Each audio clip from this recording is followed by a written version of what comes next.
Hi, everybody. This is Loren Baker, founder of Search Engine Journal. And with me today, I have Marty Weintraub, the founder and marketing lead at AimClear. Hey, Marty, how's it going? It's better now that I get to see you, my old friend. I know it's been a while. How you been? Really great. Like most people, hunkered down, surviving an unfortunate global pandemic. Oh, yeah, it's too bad. Too bad that happened. We had a lot going for us. You feel like you see light at the end of the tunnel? Yeah. Yay, science. Yes, all about it. All about it. This is the fifth installment of a five-part series that we're doing on SEJ about the U.S. Search Awards and the Search Awards in general. And just really I found that at the end of the day, this series has been really helpful in terms of communicating wins and communicating campaigns, not only to win awards, but a lot of the tips that I've had from whether it's been Simon Heseltine or Frederick Valais or Nikki Wake or Mark Trapagan, and then I'm hoping from yourself as well. A lot of those tips have been really helpful to me to not only sometimes as SEOs we tend to be in the weeds. We're talking about a lot of data. Marketers in general, right? Digital marketers talking about a lot of data. We're in the weeds, and when you put us in a boardroom, we start quoting and name dropping and talking about this in Google and that in Google. And a lot of the challenges that marketers have at the end of the day tends to be simplification, right?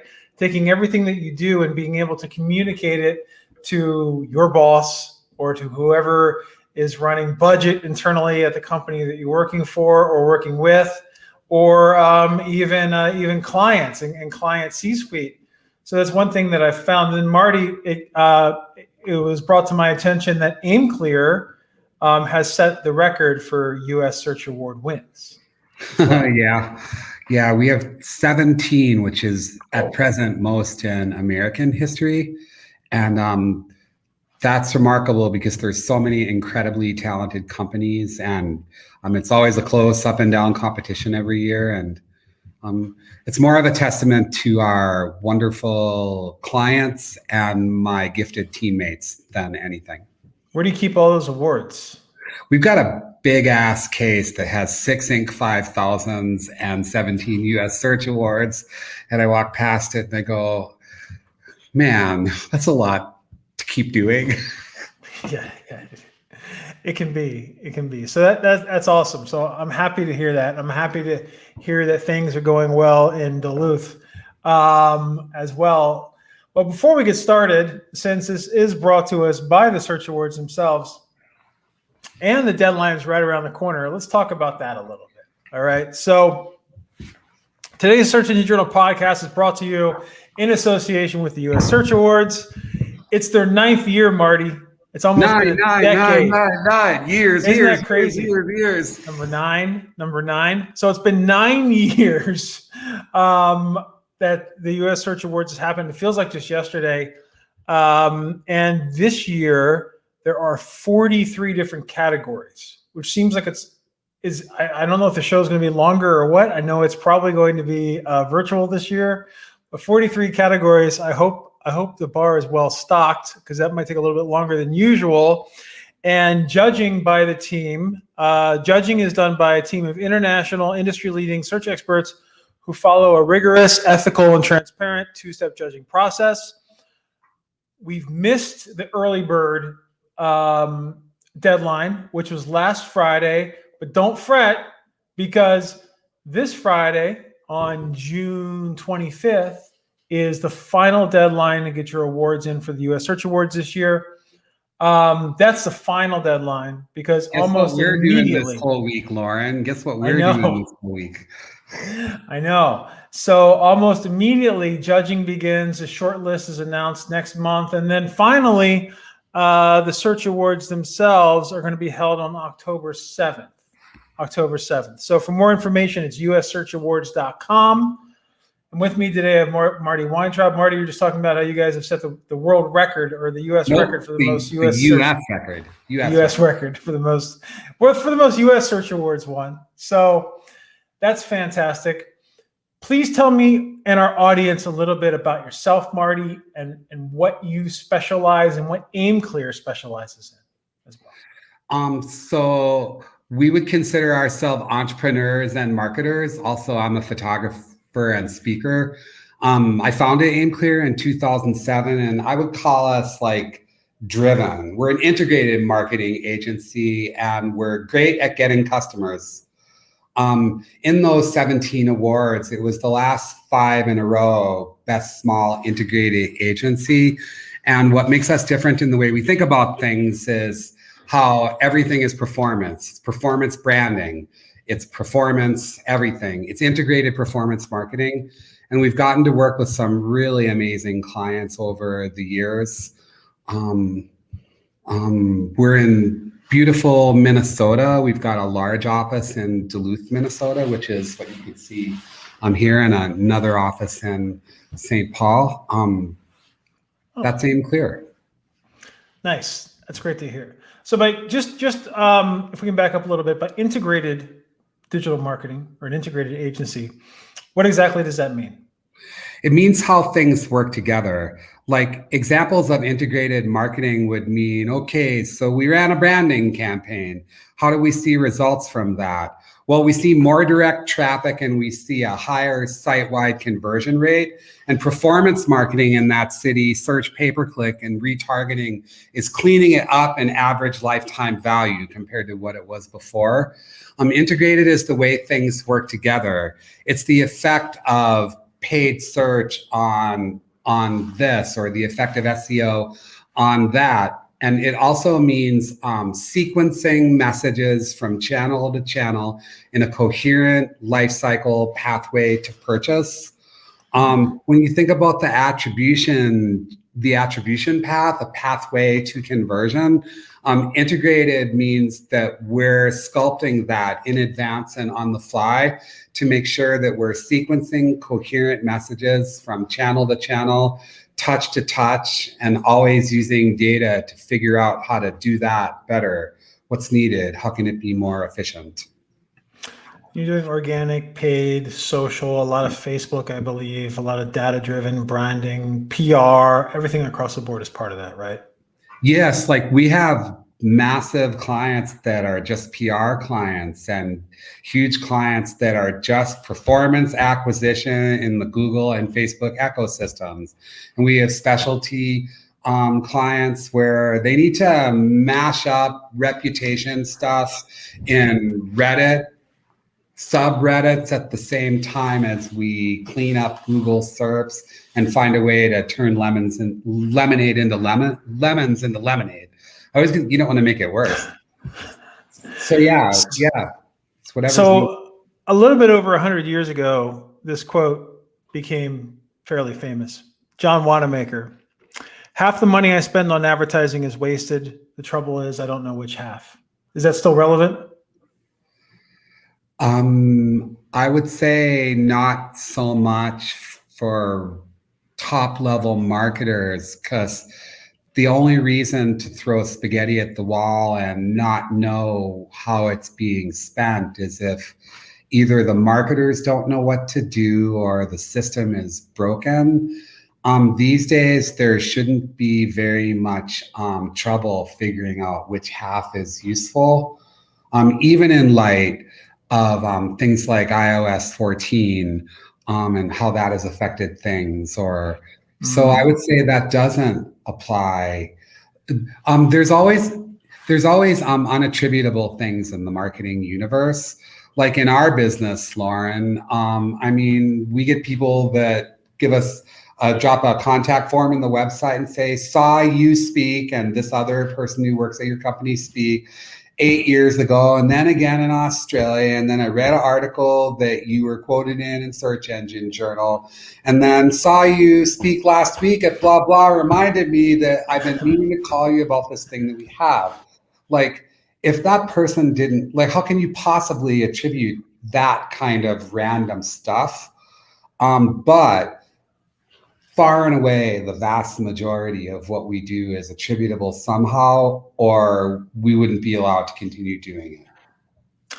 Yeah, and what I like about that is your example of seeing you here and reading your column here and doing this here and that here and that here, and then all finally coming together. show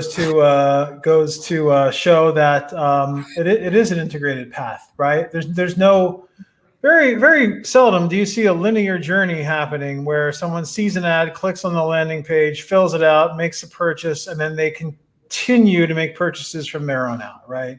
There's all kinds of influence happening. There's all kinds of things all over the place. Even a branding campaign may not see an immediate, if I'm not part of a branding campaign, I may not know what's happening. But if I look at Google Analytics and my direct traffic, I see a peak. I want to know why. Right. That's when I email the team. Hey, what are you guys doing? How come there's a peak? Is this a trend? Is this a flaw? Oh no, we just launched a new radio campaign in such and such market. Aha, that's why. So I saw one that blew me away today. We have a longtime client where the name of their company is a top category keyword that they own. And that's the name of their company. So if you type in like the top category keyword, it's the name of the company. And so if you check Google Trends over time, search frequency for that word has not gone up over time. But direct traffic for the domain that is the literal URL for the keyword has been a hockey stick. And we're going, why?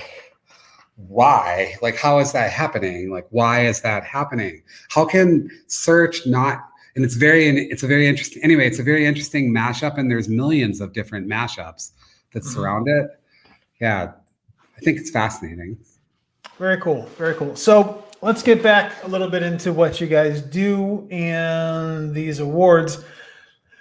How did AimClear become an agency that's set the U.S. record in terms of Search Awards won? What kind of campaigns are you typically working on? Can you give me kind of a sample of what you're doing from a campaign specific component, what the results have been, and then how you guys typically operate if you're launching a campaign, if you wouldn't mind? Well, first, I'd just like to put in a pitch here for how well you enter the awards itself. Like, the question is, what are we doing that results in the success? And it's not really about awards or whatever, but I do want to say a slight thing about the awards. Fill out all the sections and answer all the questions, and where it gives you instructions, do that. Because Loren, you've judged awards, right? You've been a judge. So most people just don't answer the questions, and that's a big part of it. I myself am really rigorous about the targeting piece. And so we have a checklist that we go through for audience targeting that really divides up first and third party data and usage thereof. We've always been keenly concerned with psychographics like Facebook was in 2015, and where we can get that very intent specific targeting now. We're very tuned into wars and turf wars between companies like Apple and Facebook. Most marketers are aware of the iOS 14 Facebook dust up. And in general, we've always been into developing personas,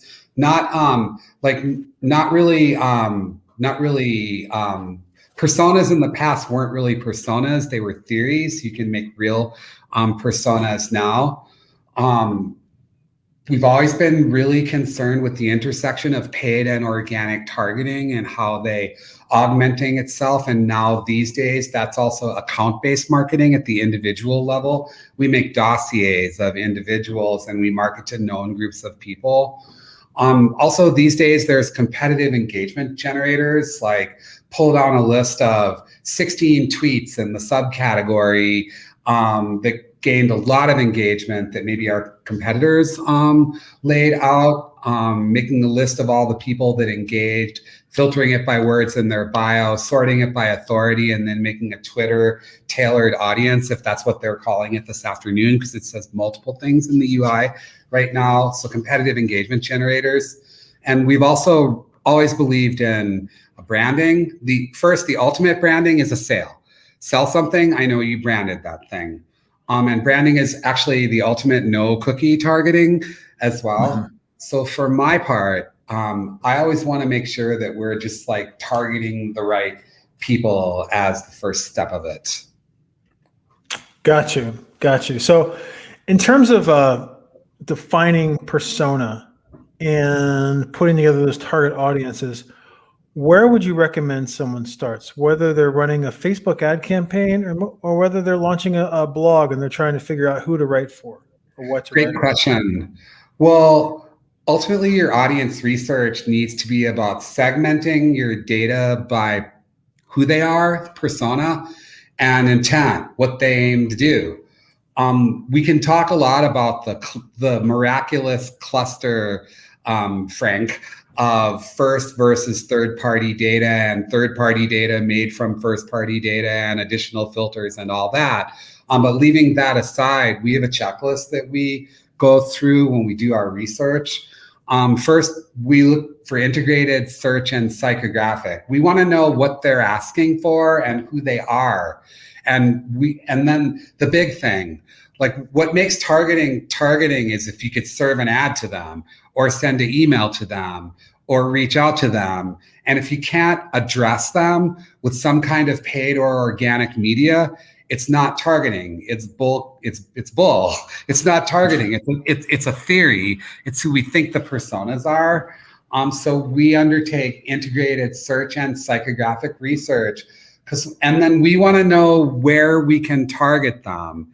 These days, it's knowing. There's different ways to know who your audience is. A lot of times, it's from your CRM.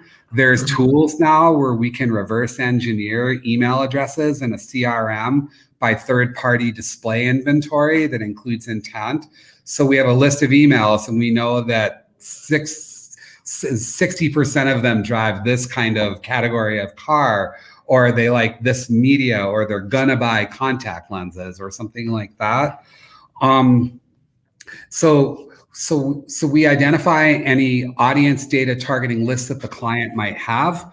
If we go deeper into this, we can say more, but this would be social engagement, retargeting pixels, CRM data. And then we look at that and recommend either segmentation or different ways to target those lists.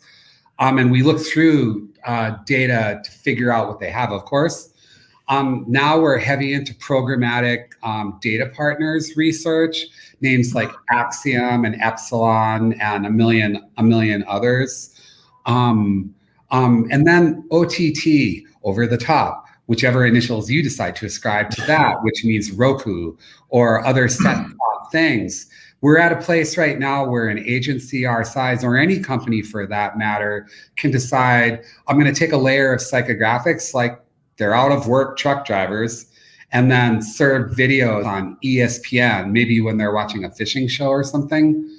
We look at the social targeting generators as discussed. We do influencer and public relations targeting, hardcore e-commerce, shopping channel definition and targeting. That's Amazon, soon a DIY Walmart, Google Shopping, brand and competitors targeting. There's more on the list, but it gets down into the weeds. We just go, who are they and where can we get at what pieces of them? Have you used, you're talking about, I haven't heard this referred to as over the top. You have me thinking about that Stallone truck driver movie right there. You did the arm wrestling film, but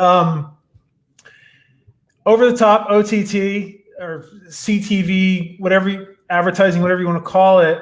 How available is that for almost anyone to do right now? Is that something that's doable within Google Ads from a YouTube targeting perspective on like YouTube TV, or how broad of a range is that? So there, do you want me to mention brand names of DSPs, Loren, or do you want me to? Yeah. Yes. So look at Adelphic, ADELPHIC, Adelphic. Look at Centro Basis. Look at Brand Zuka, BRAND Zuka, like Bazooka, Brand Zuka. The latter, Brand Zuka, there's a fairly low barrier to entry. they're about democratization of third-party display data. And what they do is they offer it across the networks, the OTT networks that we're describing here. And they have 150 data partners, and they made their own targeting taxonomy of common denominators. So they made their own targeting outline across what you could get enough volume by combining various data partners. And then literally you could scrape a video from YouTube, upload a banner, and then upload a banner, and then blanket an area of the country everywhere. Like, or you can layer psychographics on top. It's super interesting, and it's sort of you're gonna see a generation pop up right now of appliances like that do interesting things. Whereas Central Basis and Adelphic, they're entirely different animals. They're deep tools with some workflow features in some places. Where you could with these tools that are becoming available to mid-size agencies up, or even smaller agencies. Like, you used to have Starcom or Omnicom, or right. These are because they have the real data partners. You just have to be prepared to overpay until you're at a high volume of media spend. But you have intent data. We're going to party like it's 2016 on Facebook. Party like it's 2022. I should make up I'm wearing my artist formerly known as hat. So the blessed news is that we have access. We have all that, and we know how to use it, because any marketers that sold a lot with Facebook between like 2014 and 2016, and then had that kind of go away to other channels. And also OTT and the psychographic input, really it's program. We don't need to get hung up on it coming into a television set. Really what it is programmatic video, audio, and display. And yes, also, if I had to pick between Google and Facebook for pure psychographic inventory right now, and I just had to choose one of them, I would pick Google, just because the targeting in the display section of Google is so amazing now. Like, you can layer. I have a really cool chart of what you can layer in Google display area that I will offer you as a leave behind for, I'll send that along to you. Yeah, I really appreciate that. Hey, Marty, you down with OTT? Baby.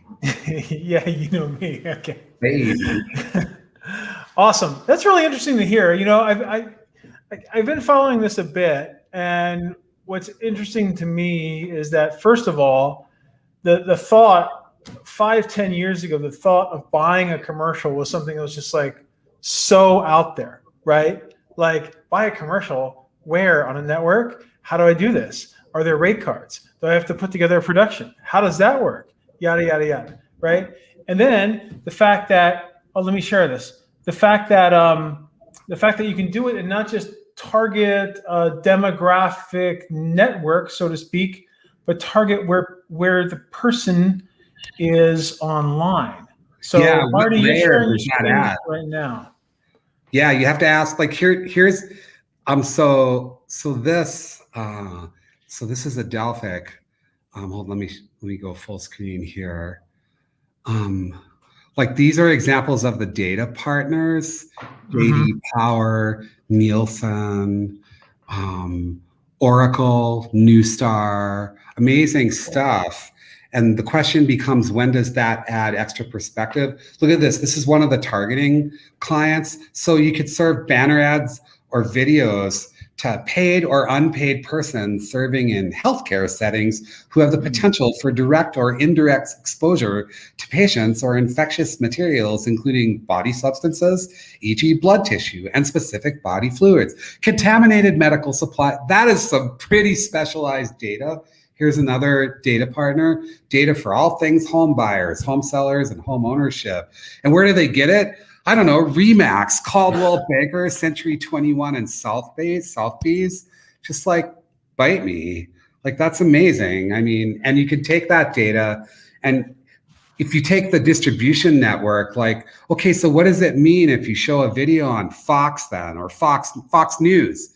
Like, in the olden days, as digital marketers, if we wanted to imply perhaps more conservative political views, we would need to add a layer of that. In this case, we know that from the distribution channel. So if I lay another targeting attribute over that, I already start with conservative politics with the and operator. And so the game in OTT is understanding if there's any extra perspective that you're applying by the distribution channel. A lot like you make in display space in Google, if you choose 1,000 publications, say all the digital marketing publications, and you're there with you're targeting people who read search engine journal. That's where I'm distributing. So there's no targeting in that yet. I'm just distributing. Now we do the ones who like something or who are searching for something. Know what I mean? So the fascinating part about OTT is actually where the users are, like in their day, in their head, what you know about them from the channel that they're consuming it in. It's fascinating, really. Like, we're going to change. Well, we haven't made this decision, but I know there's people that I respect who don't call them ad operations anymore. They call them media buyers, which is like back to the flippin' future. Like, they're media buyers, man. That's how I started. I started media buying, and we used to have these huge books that would be published like every month. That would have every magazine, TV, radio station you could buy from, and then all the prices. So you go through, you'd flip through, you'd find their phone number, maybe their email, if you're lucky, and call them and negotiate the buy. Now it's all done digitally, which is pretty amazing. The thing is that how is the pricing on all of this? Like, hey, Janelle, how's the pricing on all of this? So like, if I want to get super hyper targeted, okay, so let me back up. We cut the cord in our house about a year ago, right? So everything I watch, like right now, if I'm watching ESPN, it's typically on YouTube TV, or like other shows that I would typically watch on cable or antenna years back, are now I'm watching on YouTube TV. And the one thing I've noticed is that there's a lot of dead space. They'll run the national ads, and then there's typically a space that's set aside for either the local cable operator or the local station to resell those ads. And a lot of the time that's still blank. Is that where a lot of these would be shown? Is there inventory lagging? Is this remnant, or is it integrated within typical digital commercials? Like, is there a set aside space for this? What's interesting is that using DSPs can sometimes get you premium space in networks that you can buy directly, including Google. And the inventory comes from different places depending on what network that you're dealing with, and that's all handled behind the scenes. So far as the costing, it's CPM with a markup for the DSP. And if you want as an agency with the markup, but that's not how we charge for our time to do it. We do a fee that's based on the hours that we spend on it, which makes it really attractive.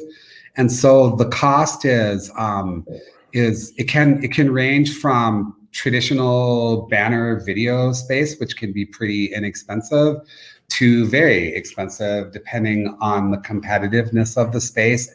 More importantly, how much data you're using.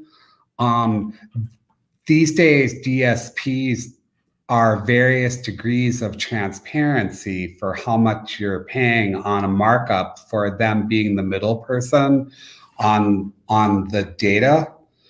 And the classic trick of all time with DSPs is some people say that subtractive targeting, that you're not charged for it. And so I know marketers who use this programmatic data, and their game is to keep the costs low by only doing subtractive targeting and ruling out everybody who wouldn't buy it, which is a counterintuitive use of the data, but it's very inexpensive. And then opposed to ad rates, I need to back up a little bit too, because we first started talking about being an integrated agency, the ability to influence the customer decision-making journey wherever and whenever they may be, right? Because we're all not sitting in front of our computers. I was in a meeting today. I was on 3 devices. I was in front of the desk, and I had to go take my kid to basketball. So I'm on my phone, on my headphones on the way there, and then I'm in the car on the way there. And then of course, like the car connection was off, and I was called, yada. But point being, is that people are all over the place right now, right?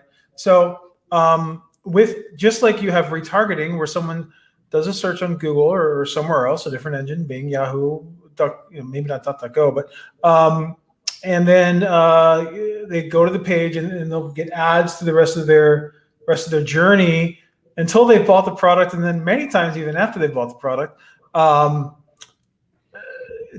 Where does OTT play into this? Can you run retargeting on TV as easily or the same way that you can with display ads? It's not the same way that you can, but yes. Okay, got you. And then what about audio advertising as well? Yes, Spotify, Pandora, yes. So you have really the ability to bring in the whole spectrum. This is full spectrum marketing right here, which is pretty amazing. And it's the frontiers for agencies our size, and the agencies that are going to survive long into the future and fancy themselves integrated are going to need to understand this piece. It's like everything else.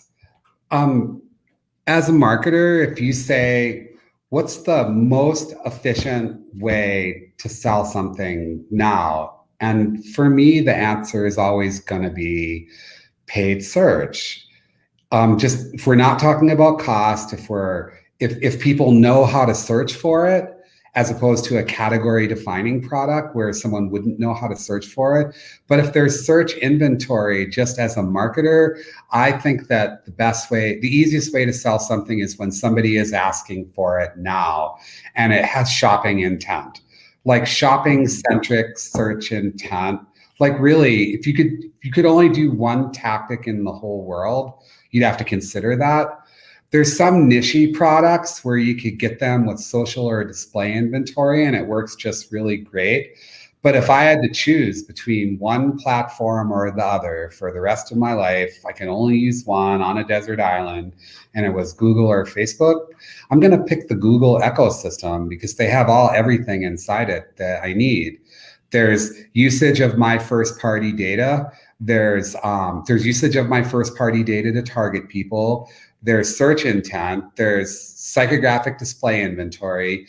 There's remarketing. I can run campaigns to people search campaigns to people that have watched YouTube videos. Just like the products and the ad units, it's true that there's specialty inventory and other channels, ways of targeting and ad units that we really super like. But if I just have to, and like before we do a lot else, a lot of the time we want to prove that, tell me you can't afford to do this with paid search. Tell me that nobody searches for it because they don't understand it. Tell me there's no inventory. Like if I'm sitting with you and we're trying to decide what to do in your thing, I need to understand that paid search isn't going to work. I also don't like that Google has the Christmas knob, the one where it reaches up over here and turns it slowly to the right, which is the amount of your Christmas money they get. Google's Christmas knob that they turn every year, like the Christmas knob, the Hanukkah knob, the Kwanzaa knob, so anyway, I digress. Oh, so the point I wanted to make about that is it doesn't really replace anything. It's another channel to extend. They're all the same people. like, Mhm. or a lot of the same people. I mean, for any product, there is a top of the funnel, and that's what the top of the funnel is. It's the prospective marketplace, and you could catch them in all different places in all different ways, but that is the group of people. So for each channel that you have and each method of targeting and retargeting that you have, really you're just going, where am I getting these people in their pathway to purchase? Where am I getting these people in the cycle of their day? Where am I getting these people in the phenomena of our culture, or the weather, or the pollen count, or the home team lost? So Gotcha. OTT, it just sits in there, and it's a different piece of the marketing puzzle for every different marketer. Like, there's some marketers, they just run Facebook ads. That's what works. They retarget into Google display and they're done. Like, the mix is hardly ever a kitchen sink like that. The mix is, what do we need to serve that function in that part of the marketing process for those users for this product now? Interesting. And then, so being able to have an integrated campaign that's hitting the user wherever they are from a journey perspective on their way to buying or reinforcing their buying decision is something that's working very well with you guys, working very well with your clients. It's worked very well when you've articulated that into an awards entry point with the US Search Awards. And it's something you always have to stay on top of because this always changes as well, correct? It does. Each year when people write their, here's what's going to change in 2019, here's what will change for marketers in 2021. When they do those ads, when they do those blog posts, I always like to write one, what's guaranteed not to change in 2021 in marketing?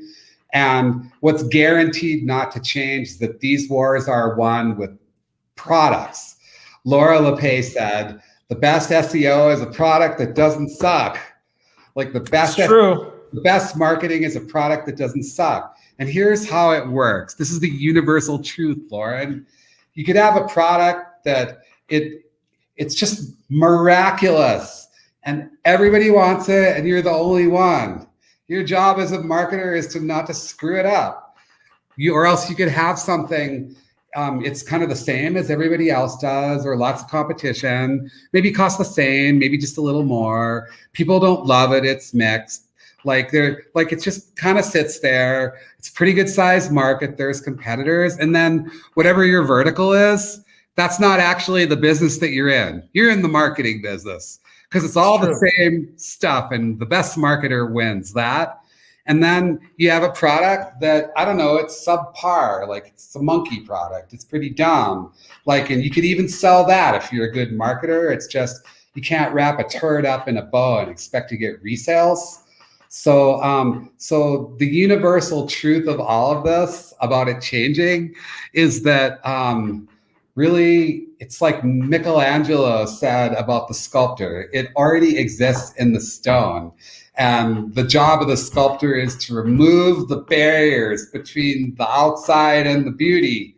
And marketing's like that too. Like, the number one attribute you want in a marketing campaign is for the client or the product to just kick ass, just be the best.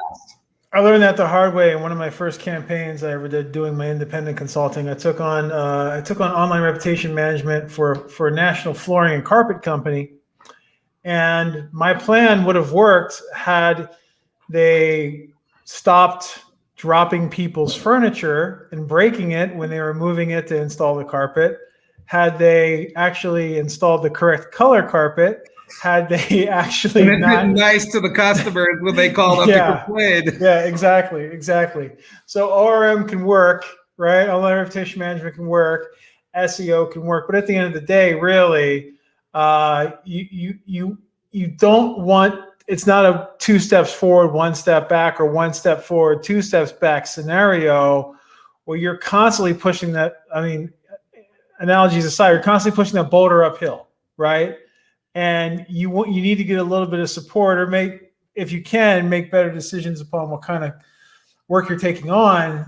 Because if someone's continuously breaking their site, if someone's continuously putting out bad product, if someone's continuously breaking people's furniture, that's going to cause issues, and you're not going to be able to achieve the goals that you want to achieve at the end of the day as well. So being able to market a fantastic product that people are buying more than once or subscribing to, or maybe they start out with the cologne and then they buy the candles and then they buy, I'm watching Houston right now on Netflix. So starts out with hats and then dresses and then cologne and then rugs and then everything else. But point being is the ability to expand that average order value or that lifetime value of the customer helps you at the end of the day if you're doing that marketing plan, because you know that ROI is going to be effective. If you can get that customer to buy a product that you know they're going to fall in love with based upon the research you've done around their audience, chances are they're going to become more important at the end of the day. And if you're just going for traffic, or if you're just going for quick sales, and you're shipping out something in bad packaging that's half broken, that melts on the way to the mailbox during the summer, chances are you're not going to have that return customer. You're not going to get the ROI that you're looking for from a marketing perspective. What he said. Thank you. Okay. Marty, it's been a pleasure. I can't believe it. It's almost the top of the hour. I just want to remind everybody that today's show is brought to you by the U.S. Search Awards. 2021 is going to be the 9th year of the U.S. Search Awards.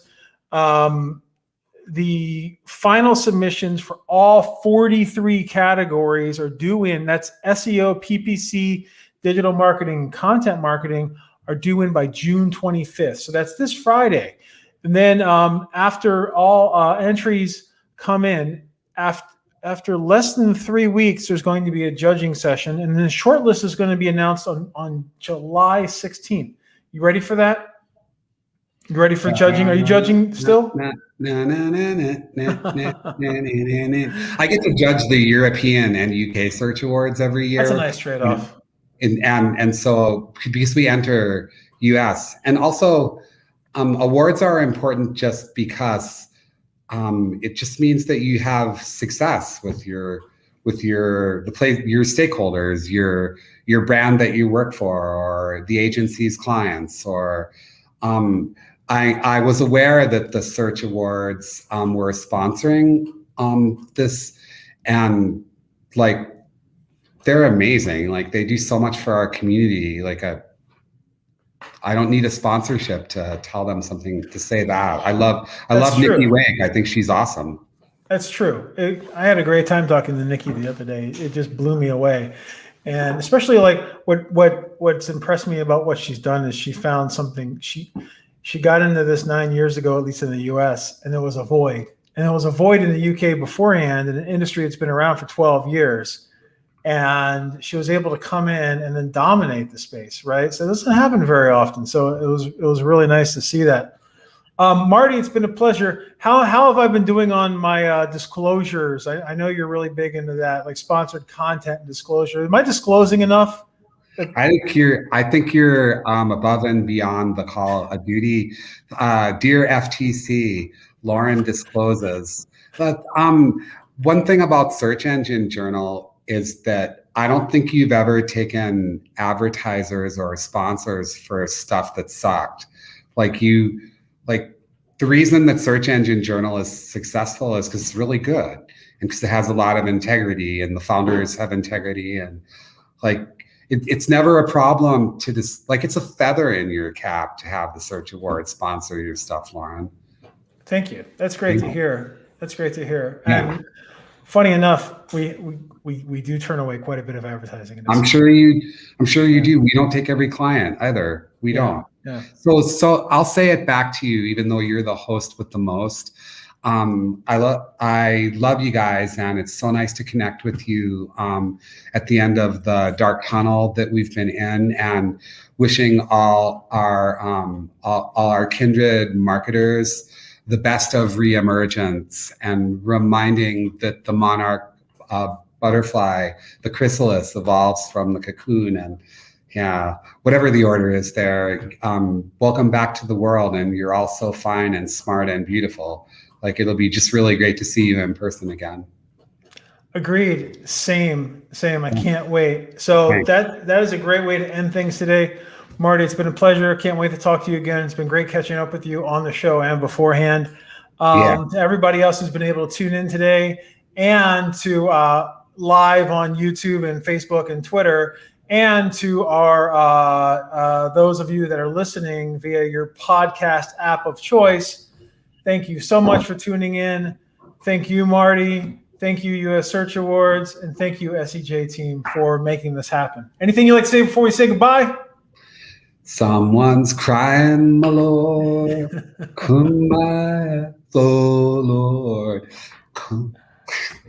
That was, don't ever tell anybody you saw me do that unless they pay you. I won't. And that part I will not edit out. How about that? Oh no. All right, Marty. Well, thanks so much. We're gonna run into our outro right now. So I'll talk to you soon. Thank you everybody for chiming in today, listening, viewing, and we've been sharing a lot of the examples that we've been talking about in the comments. Make sure you go through the comments, click some of those links. There's some pieces from AimClear. There's information about the U.S. Search Awards, a lot of the OTT stuff we were talking about. And thank you to the artist, or a fan of the artist, the folks in the Minneapolis, Minnesota area, Duluth, and AimClear, of course. So thanks, Marty. Appreciate it. Bye, Loren. Thank you for joining us this week on the Search Engine Journal Show. If you liked this episode, subscribe to our channel for so much more and click the notification bell so you don't miss a thing.